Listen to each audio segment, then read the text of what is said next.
Most businesses only focus on growing and expanding, and they give little to no attention to their exit strategies until after exit is staring them in the face.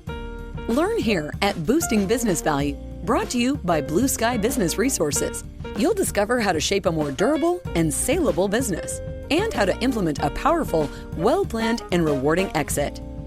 Join Dr. David Gruder and Jason Tuzinkewich as they deliver actionable tips for lower middle market company owners, executives, and their trusted advisors. Find out where your business currently stands, how you can meet your revenue objectives more reliably, and how to grow your venture to the next level, all with a smooth and fruitful exit in mind. Here are your hosts, Dr. David and Jason.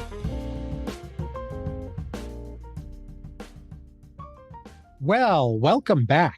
In this episode, we're going to explore the process of shifting your leadership team's paradigm from a conventional strategic paradigm to an exit-minded paradigm. And for those of you who are new to this Boosting Business Value podcast, I'm David Gruder, the business lifecycle exit planning and post-acquisition psychologist for Blue Sky Business Resources. And with me, as ever, is the illustrious, articulate, brilliant, and a lot of other expletives co-host, Jason Tuzinkewich, Blue Sky's Chief Operations Officer. Take it away, Jason. Wow, how do I follow that? In this podcast, I think the most important thing to start with is defining this exit-minded strategic focus that we're going to be shifting into. In order to do that, I think it's good to set the parameters of what are we talking about when we say conventional strategic focus, that we can then contrast it with what we're talking about in the podcast exit-minded strategic focus. Indeed so. Why don't you hit us up with the first stage of the conventional focus? Yeah. Even before conventional strategic focus, most businesses aren't even at that level. They're chasing dreams or they're putting out fires. The typical business, no matter how much the owner and the team aspire to be doing something other than chasing dreams or putting out fires, that's what they end up spending an awful lot of time and energy on, is chasing opportunities to make the dream happen and putting out fires that happen that they hoped wouldn't happen, but that inevitably arise. The management style ends up being management by crisis, even though that's not what they intend. But that's kind of like pre-conventional focus. That makes perfect sense, doesn't it? I mean, if you think about how most entrepreneurs get into starting a business, it's not that they are strategic thinkers and they need a product to articulate their strategic vision. It's that they're technical experts, they're operational experts. They know that they can either fill a need better than anything that's out there or improve upon something in a way that current manufacturers or current businesses aren't doing. They're so centric on the mindset of this product that strategy is kind of a rear view window thing. It's something they know is important, but it's not something that typically is in their comfort zone to make it a priority in a lot of these cases. And some are visionaries that really don't understand the process of translating a vision, a dream, an idea, innovation, and invention into something that becomes a viable business. Great point. If you're one of those business owners and you're thinking, yeah, I pretty much don't strategically plan, that's me. Don't be ashamed. You're in great company, but we can help you elevate your game by starting to act, behave, and think in a more strategic fashion. And quite frankly, that's what the leadership team is there for, is to help round out your excellence and drive the business forward in a more professional way. With all of that said, I'm going to start talking about conventional strategic planning. The way that conventional strategic planning typically works is starting with the perfect vision. You know where you want to go and you assume you're going to get there. And you take that perfect vision and you just walk backwards. Okay, if I'm going to get there in 10 years, what do I have to do in the next 3 years to be moving in the right direction? And assume success. And then you back that forward and you'll get to 1 year, you'll get to your quarter. But every stage of the way, it's What do I need to do knowing that I'm going to succeed? This is the point where I always like to bring up my good friend, Mike Tyson. Everybody's got a plan until they get punched in the face. And strategic planning is the same way. And that's what the vast majority of businesses who do strategic planning focus on. Now, there is another level of strategic planning excellence in the conventional focus arena, which is you make that perfect plan. And then before you start to implement it, you do a pre-mortem on it and say, okay, assuming it went bad, what happened? What got in the way? The thing that I get worried about with this pre-mortem mentality, I mean, it has a place, it has a use, and it's always good to be thinking about that failure.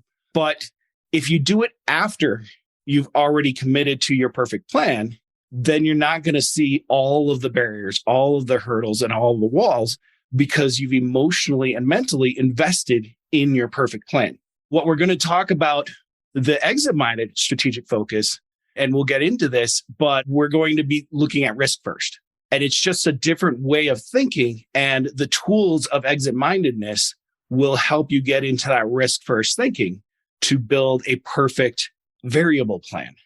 Well said. And before we turn our attention to contrasting the conventional focus with the exit-minded focus, one last comment, which is about really the biggest conventional strategic focus blind spot that there is, at least that you and I know about, Jason, and that's not building appropriate drift prevention KPIs, key performance indicators, and meaningful threat mitigation contingencies. When we don't build into our strategic planning process an appraisal of what the threats might be and how to mitigate, how to reduce, how to prevent, or how to deal with those threats.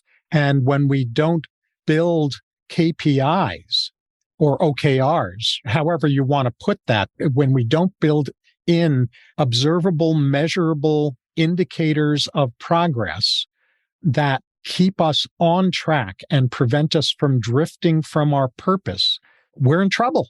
And that's a big blind spot in strategic focus in the conventional approach to strategy that you and I have observed over and over again.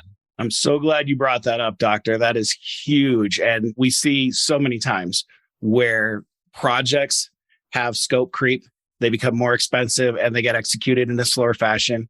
But even businesses themselves become stagnant or drift from the course because of this blind spots. Thank you so much for bringing that up. Let's turn our attention now to the contrast between that and an exit-minded focus. The reason that we're talking about this is not because we want you to be fixated on exiting your business, but because we have recognized through years and years of running our own businesses and working with business owners that this conventional focus is not enough to prepare a durable, agile business, but it's definitely not going to get you to the exit that you're looking for. And exiting takes years and years and years to prepare for because it's traditionally shifting a business from an operation to an investment. But if you're running your business as an investment, you're going to, like I said before, be more durable and agile, but you're also going to be making more money while you do it. You'll be building value into your business instead of just growing the distribution of your product and service. That's why we want to focus on this. And we want to focus on this not just for business owners that are looking to exit, but for all business owners. We believe that this is a universally valuable transition in strategic planning mindsets. I agree. I really want to underline a gem that just came out of your mouth. That's so important. I know it's so unusual, but no, you tend to string gems one after the other. But this one I really want to underline, which is that this is a shift in mindset and in strategy from treating your business as an operation to treating your business as an investment. That's huge. Yeah, I think that's something that people don't recognize enough, especially in our business, in the work that we do. Our peers and ourselves, we're not really bringing that into the consciousness as much as I would like to see us do it. Yeah, good. Shall I keep going? Please do, my friend. Okay. The key to an exit-minded focus is having an accurate, realistic understanding of your business value, which is usually really different from the amount of value that most business owners think their business is worth. Building or having business value, computing business value is completely 100% determined by future risk.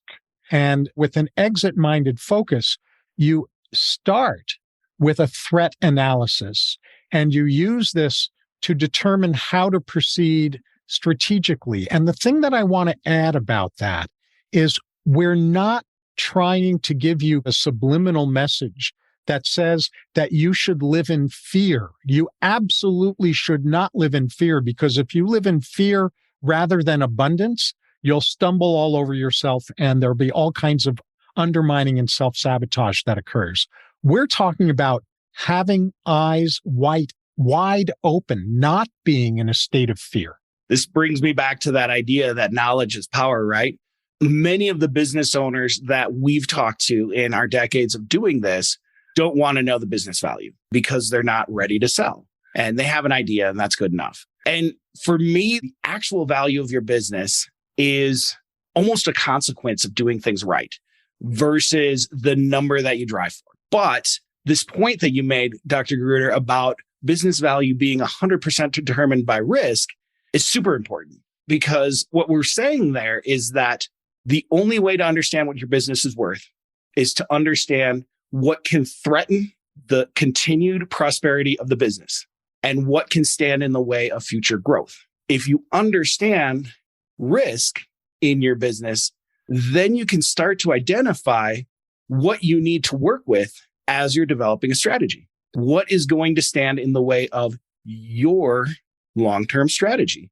And so getting the value, getting the number is great, because you've got this target that you can drive towards. You can use business value to determine where you fit within your ecosystem of peers. You can determine the gap between where you want to be when you exit and where you are today.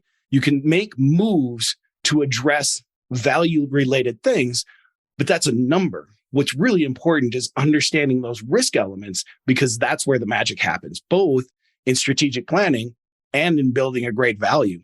And by always looking at those things and by regularly looking at your business value, it's a lot easier to determine hard and fast numbers for return on investment for your projects.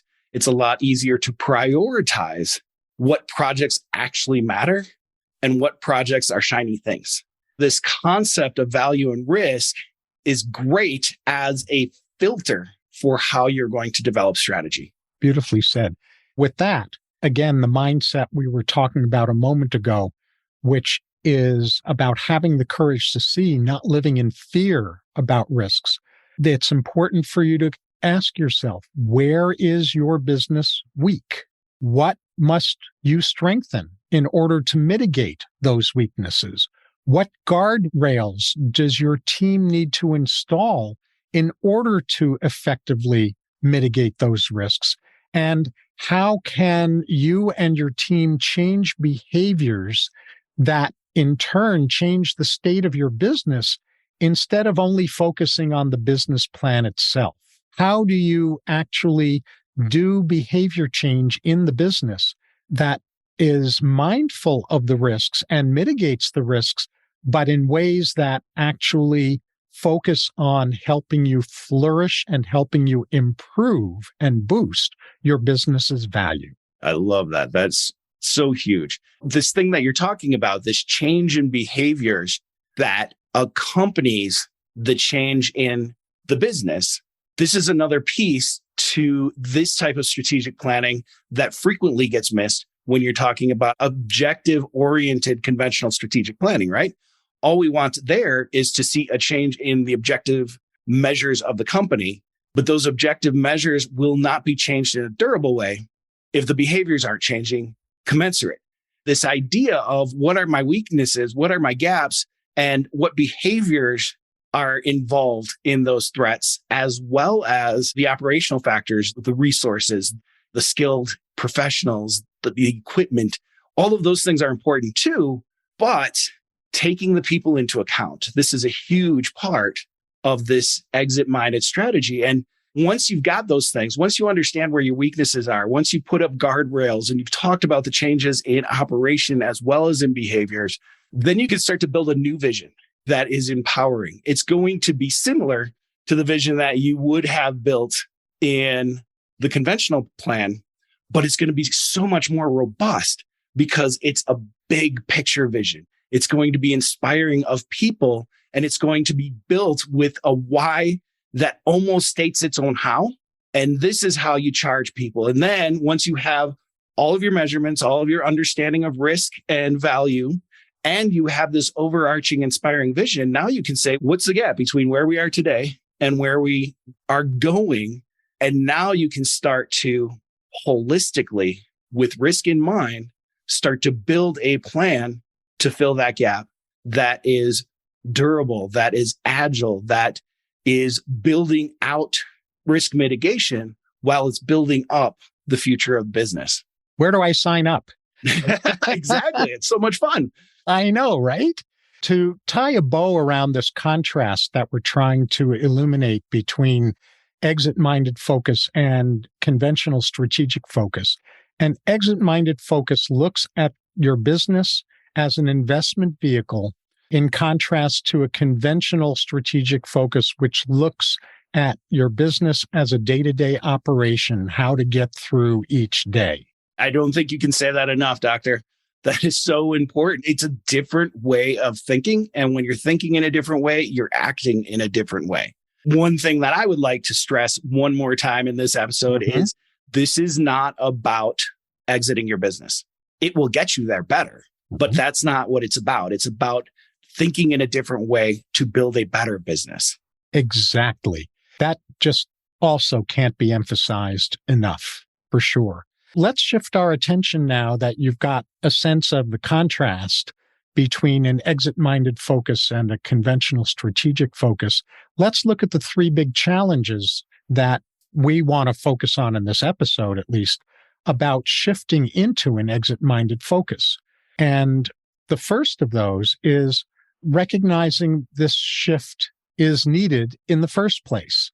Not knowing that this kind of shift into an exit-minded focus is needed, or denying that it's needed, or making excuses for delaying making this shift doesn't bode well for your business's thriving, regardless of whether you're focusing on an exit right now. And so true. And I think that some of you out there listening might be able to say, hey, I don't have to make the shift because I've never been strategically planning. So I could just start with a clean slate, which is great. But you're still making a shift from not planning strategically to getting that strategy in. You're just skipping, a couple steps. You're skipping ahead to the front of the line and doing it really well right away. I think that for me, the second big challenge, and this one's huge, is understanding how to identify and interpret your risk profile. And this is not something that I've seen taught in business schools. It definitely wasn't something that I learned when I got my MBA, but it's critical. It's like the key to unlocking this whole strategic planning door. We'll talk about some steps on this in the future, but you need to be open and willing to, one, figure out what your risk profile is, and then interpret what that means for your business. And having those skills are going to put you in a completely different place against your competitors because you're looking at the competitive landscape in a totally different way.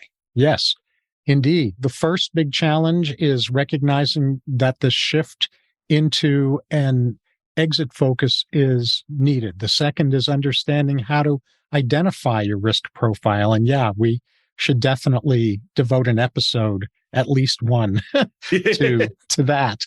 The third big challenge is inertia, which is the old status quo addiction that so commonly sets in. Well, this is the way we've always done it, and it's worked well enough, so let's not monkey with the process. It's good enough. Just keep going. And that's a challenge that really needs to be overcome at the people level, at the motivation level, and at the level of addressing and mitigating fear that people have around change. This big challenge is about getting your entire organization, your entire company to move away from what's been comfortable into this new kind of mindset, out of that old mindset of worked well enough for us and it's home, to what about even better? What do we stand to gain by really supercharging our strategy in an exit-minded kind of way? I love that. This is another big deal. Inertia is real. And we've seen so many great companies kill themselves because of this inertia.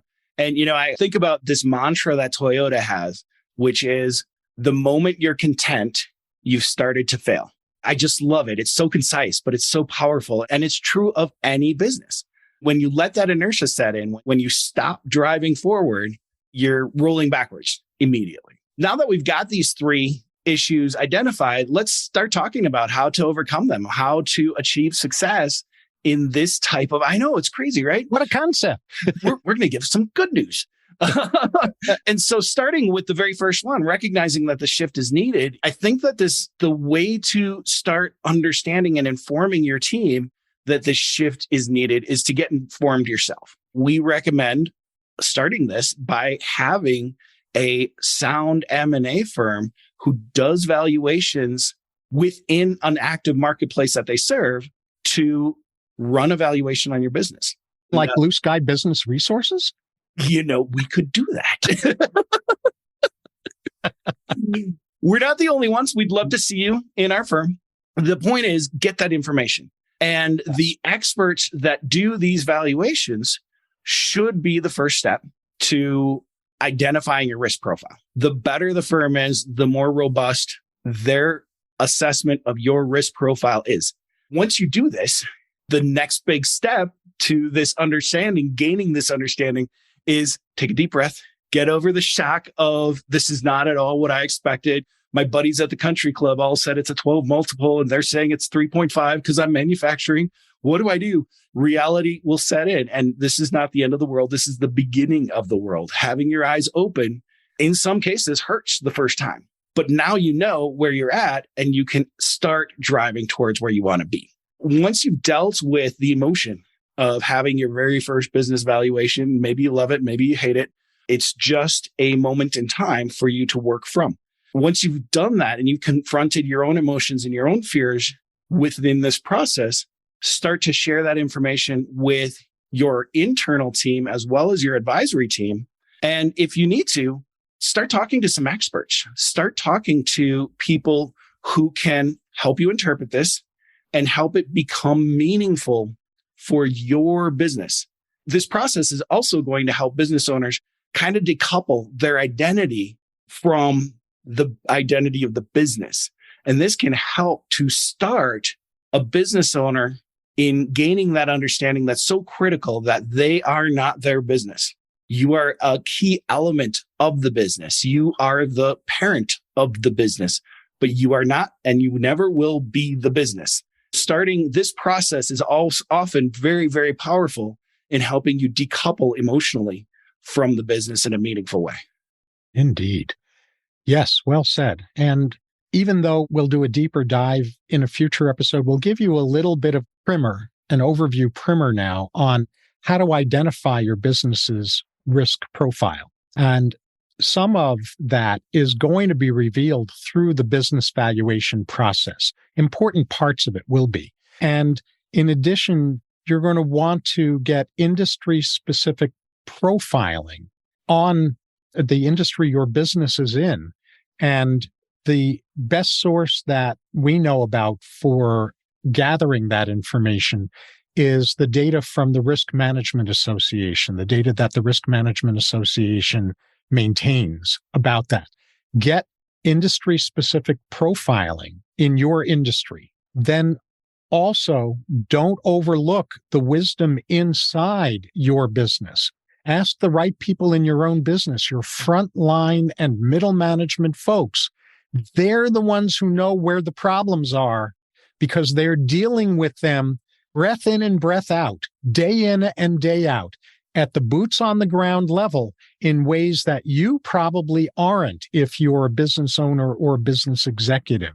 Tap into that source of internal wisdom inside your own business. Those factors really are a solid triad for identifying your risk profile. Yeah, you've built a pretty stable stool there, my friend. I just wanted to go back to that RMA data, the Risk Management Association data. If this is a new term or a new concept to you, there are several places that you should be able to go. Oftentimes, you'll be able to access RMA data at your public library. We don't think about going to libraries very often anymore, but they're a great resource for business owners to access major databases that would cost you a prohibitive amount to subscribe to yourself. You can also go to your trade association. Most trade associations will have access to RMA data, whether they give that directly to you as a member benefit, or you can talk to the board of the trade association and they can pull a report for you. Many business trade associations will have access to that data. And then lastly, your reputable, trusted valuation advisor should also have access to a database that can pull RMA data. There are a lot of different places you can go to find this. There's one other one.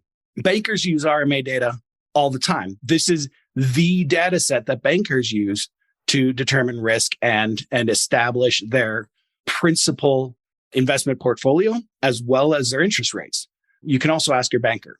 I just want to make sure that you know that you've got a lot of avenues that you can pursue to try to get this data. So don't say, I've never heard of Risk Management Association. I'm not going to pay for access to this to get the risk profile. It's not worth it. Don't pay for it. Talk to one of your resources, find a resource that can get it for you and get these reports pulled. I'm so glad you added all of that. Really crucial. Yeah, it is. I know that when I was running businesses, when I was a startup guy, it took me a long time to find this stuff. But once I found my library and recognized all of the resources that there are there, spent a lot of time at the library again. It was like being a kid. Mm-hmm. But now let's move on to this number 3. And this one's a big one. Doctor, if you wouldn't mind just sharing this one with me, let's start talking about this overcoming inertia business. Sure.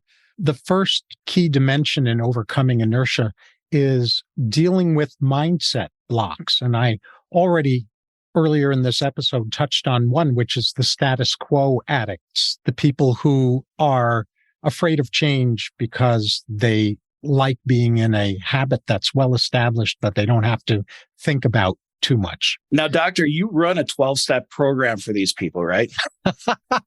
Status Quo Addicts Anonymous, right. SQAA. And then we have mindset blocks that dreamers tend to have, the ones who are the visionaries. They tend to have difficulty facing that gap that we've talked about between the actual value of the business and the value they hope the business currently has. And I have rarely met a business owner who doesn't have that dreaming gap. It's really common. And I say that because if that's true of you, just know that it's built in. There's nothing wrong with you that you've got that gap. The only thing that would be wrong is if you don't face it and mitigate it. But it's not a problem that you have it. You came by it honestly. I will tell you, this is such great timing because last week, I've been doing business valuations for over a decade. I have done hundreds of them. Last week, I met my first business owner that had a impression or a gut instinct of value that was lower than what his business was truly worth. It was the most fun valuation I ever did because he's like, really? That's amazing. Wow, you found the needle in the haystack. I found him. Yay. Yeah, I pinched myself. For sure. And then the last mindset block that we're going to touch on in this episode is kind of a variation on status quo addiction. It's about plausible deniability, that attitude that says, if we're already successful, if we're already profitable, if we're already doing well, if we're able to keep growing and keep scaling, then why do we have to change? If it ain't broke, don't fix it. Well, if you're not in an exit-minded focus, you don't really know that it is actually broken and not in an exit-minded focus, but you're still in profitability, becomes a seducer to stay asleep rather than a motivator to go a next step. Absolutely. Do not go the Kodak route. And, it's so heartbreaking to me, but I don't think a lot of people realize this, but the average life expectancy for a business in today's rapidly changing and highly technological world is 40 years. The average business that starts these days will not get to be as old as I am. My brain literally melted when I heard the statistic, but it's because of the Kodaks of the world. It's because of this inertia where they've been so successful and owned so much market share for so long that they quit looking for the next innovation. They quit looking at the next innovation. I mean, let's be honest. Digital photography was born in a Kodak research facility. How is that for irony? Yeah, it's crazy. And then you've got Fujifilm on the other side that diversified into chemicals, that diversified into films for technological products. They diversified into cosmetic applications because rather than saying we're number 2, the second biggest film producer in the world, they said we are a firm that is based on this film-centric chemistry knowledge. And the world is going away from film. What can we translate that knowledge into? And they're doing great. Just keeping that in mind. And this leads me to the big piece of success that starts this whole thing, which is up-leveling your why. And we kind of touched on this earlier, right? Having a more robust business that is overarching and inspiring and allows for the evolution of your business. It allows you to be opportunistic when markets change, when technology changes. You're not stuck in that mindset of we are Kodak, we're the greatest film maker in the world. Go to Fuji. We are a chemical and film minded company filled with experts that satisfy needs. And that's the overarching why that you want to have. It's focused on your core skills. It's focused on your core passion, but it's broad enough to allow the company to adjust and grow. And that's where this momentum starts. Because if you have that inspiring why that allows you to change, you're always looking for fulfilling that why in a new way. And this is going to motivate your whole team to never be complacent, to never find that comfort level that causes your business to start to decline. I want to underline again something that you said that's so important. The absolute biggest risk to a business's viability, it's success. Indeed. And that seems counterintuitive, but the thing that you're really stressing that I want to underline is that when businesses become successful, the tendency, the inertia tendency, is to rest on their laurels rather than to keep asking, okay, now that we become a market leader in our industry, what's coming next? How do we retain being a market leader in the industry? Because if we rest on our laurels, it's only a matter of time, and probably not a long period of time, before we're no longer the industry market leader because some innovator came and swooped in and took our market leader position from us. Exactly. Or the process and the climate and the cost viability changes. Yes. I think about the Ball Corporation, which is one of those companies that has lived well over 100 years. Everybody recognizes them for the beautiful little canning jars. They don't even make those anymore. They sold off their division because glass got prohibitive to manufacture. They moved into metals. They actually bought an aerospace company. They could have access to people with the metal knowledge that they needed to continue to evolve because they are a container company, not a beautiful glass jar company. And they're still getting royalties because whoever bought that company and is making the glass products still puts the Ball name on it. They're getting royalties for those glass jars, but they're not making them anymore because the markets changed and glass became prohibitively expensive. Outstanding example. That's what we want to be able to do. And then once you've got that up-leveled why, and as we talked about, a great why also starts to answer the how question, right? But once you've got that, then you can start doing those gaps analyses. What's the difference between our overarching why and how we're operating today? What's the difference between the value that we're looking for and where we are today? What's the difference between full risk mitigation and our risk profile today? Some really simple examples that can start to put a fine point on what we're talking about when we're identifying these gaps. What's your day-to-day process? Is it in writing, and is everybody following the same routine? Or do you have some knowledge experts that have their way of doing it, and they can get results that are different than everybody else's results because they're doing it their way and everybody else is doing it a different way? Are those processes in writing? Are they consistently utilized? And most importantly, are they being regularly refreshed? And are they clear enough so that someone new who comes in can learn them quickly and implement them effectively? Yes. And that's going right to the next point I was going to say, which is transferability of knowledge and relationships. Not only should a new team member be able to come in and get up to speed on the processes very quickly so that there's a short time of productivity loss in their stations, but they should also be able to jump into the relationships, the outside stakeholders, the clients, the suppliers, everybody that they have relationships with. That should be transferable. And this is important, one, because it gives everybody a lot more responsibility and ownership of the success of the company. But it's also important because you don't want an employee that can hold your entire business hostage because they're the only one that has key knowledge, or they're the only one that holds key relationships. And if they leave, the business is going to be crippled. And I see this time and time and time again, where there is a key salesperson who has all the relationships. And if that salesperson goes to a competitor, all your clients go with them.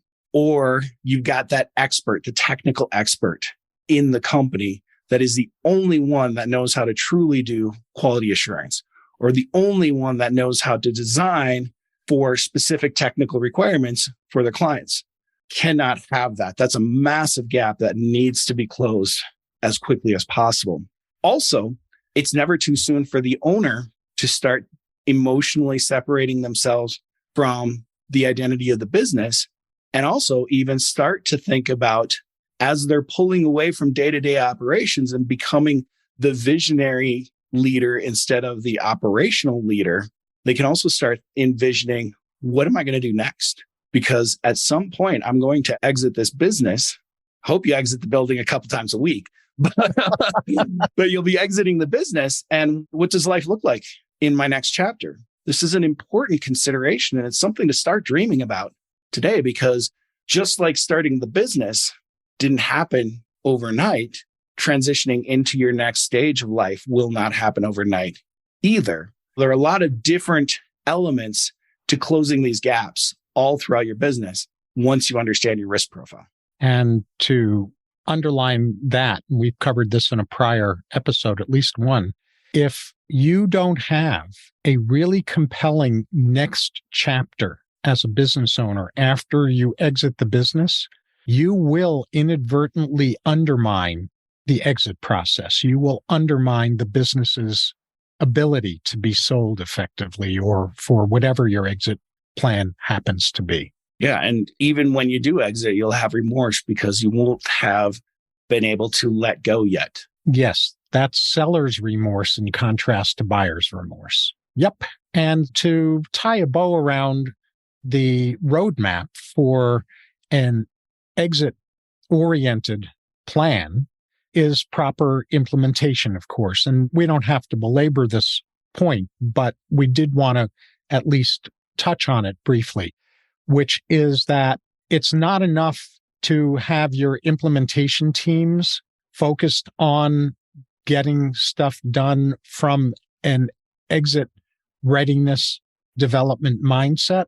It's crucial that your executive leadership and your advisory teams are clearly and explicitly supporting that and reminding your implementers about that, because the tendency when you're boots on the ground and you're implementing things on a day-to-day basis is to lose track of the higher vision, to lose track of the intentions behind the things you're doing in the way of implementation. We are not saying this ever becomes easy, because what we're asking you to do is create tension within your business through the strategic plan, right? You want to be operating as efficiently as possible in your product delivery and production, whether that's a product or a service, while you're changing everything. You've got to be able to do both. You've got to be able to run your business the way that it's designed in the most efficient way possible while changing the long-term design of the business to do something different. This is very challenging, and it's going to take the entire team, and it's actually going to take implementation that is, I like to quote the term from a professor of mine, ambidextrous. You have your exploitative portion, which is about optimizing what you're doing today, and that has to run in an entirely different way than your explorative portion, which is designing what you're going to do next. And the importance of this is that what you just said, Jason, is a powerful way to illuminate the notion of working on your business, not in your business, if you're an executive or an owner. This is a concrete example of what working on your business means. Absolutely. And we said we weren't going to belabor the point. Stop it there, but we'll talk about these concepts in other episodes for sure. With that said, let's go to the takeaways. Let's talk about what each of us brings away from this episode and hope that you bring away from the episode. If you don't mind, Doctor, I'll start off. My big takeaway from this is that you don't have to throw away conventional strategic planning. We're not saying that all these great minds that developed the foundations of strategic planning over years and years and years of experience and research are wrong. There's value to the conventional approach to strategic planning. We just want to modify it. We want to add to that conventional approach by starting with risk and working through at all times, working through your strategic planning process with that risk and with that gap analysis in mind, that the plan you come up with is more robust, it's more agile, and it's going to be more prone to success with a minimum of drift. Absolutely. And just to emphasize this one last time as a takeaway, it's never too soon to shift into an exit readiness focus, even if you don't plan to exit or don't yet know when you'll exit. Absolutely. That's so powerful. And if you think you're going to exit in the next 5 years, you're already behind on a lot of things that need to be done. But if you don't have an exit on your horizon, you're in a perfect place to start doing this.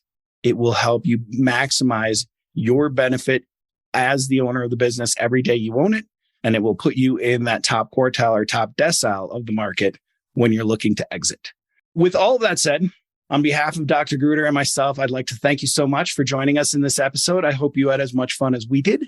We thank you for coming. Please click the subscribe button so that you get the updates as we churn out new episodes. We've got some great interviews coming up. Please click that subscribe button, stay notified. We'd love to hear your thoughts, questions, topic ideas. Please feel free at all times to use that comment section. You can help us shape the future of boosting business value. And then visit the Blue Sky website as well. There's a lot of great information and some really cool tools at blueskyadvisors.net.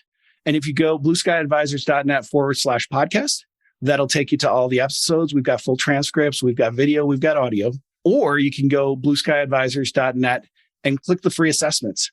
We've got over a dozen micro assessments, really quick to fill out, but give you some meaningful and powerful insights to your operational infrastructure.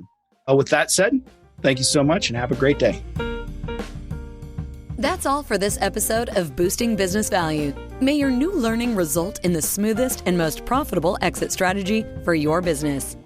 With the right knowledge and guidance, the sky's the limit to what you can do. Do not miss an episode by subscribing to the show. And if you want to learn where your business currently stands, we also have free key opportunity assessments. Find all of them at blueskyadvisors.net/podcast. Thank you for joining us. See you on the next one.